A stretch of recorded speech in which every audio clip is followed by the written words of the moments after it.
Assalamualaikum warahmatullahi wabarakatuh. Perkenalkan, nama saya Sofatul Komariah, stambuk A351-18081. Nah, di sini saya akan menjelaskan proses geomorfologi.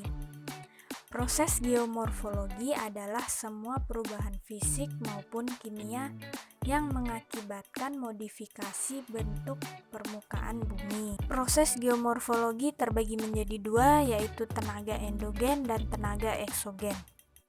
Yang pertama, tenaga endogen. Tenaga endogen adalah tenaga yang berasal dari dalam bumi yang menyebabkan perubahan pada kulit bumi.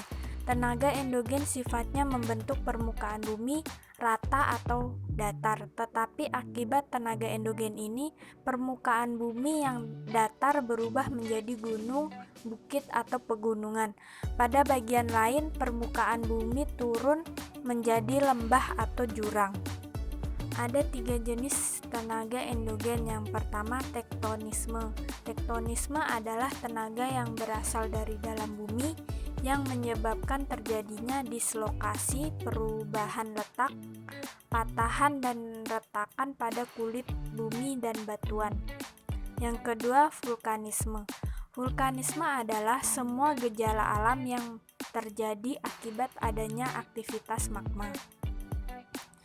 Vulkanisme sebenarnya sebagai akibat dari kegiatan tektonisme. Kegiatan tektonisme ini akan mengakibatkan retakan-retakan pada dalam bumi yang mengakibatkan aliran lava yang bagian dalam litosfer ke lapisan atasnya, bahkan sampai ke permukaan bumi.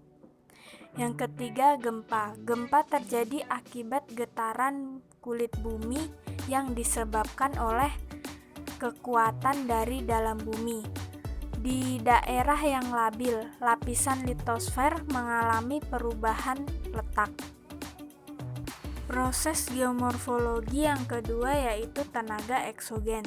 Tenaga eksogen merupakan tenaga yang berasal dari luar bumi yang dapat mengubah bentuk muka bumi. Tenaga ini dipengaruhi oleh energi matahari dan gaya tarik bumi atau gravitasi. Sifat dari tenaga eksogen adalah merombak bentuk permukaan bumi hasil dari bentuk tenaga endogen. Ada beberapa bentuk dari tenaga eksogen, yaitu degradasi. Tipe proses utama yang terjadi pada degradasi yaitu 1. Pelapukan.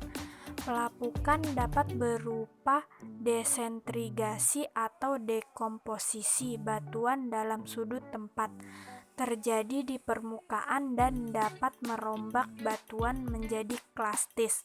2. Perpindahan massa. Perpindahan massa dapat berupa perpindahan suatu massa batuan sebagai akibat dari gaya gravitasi. 3. Erosi. Erosi merupakan suatu tahap lanjut dari perpindahan dan pergerakan massa batuan.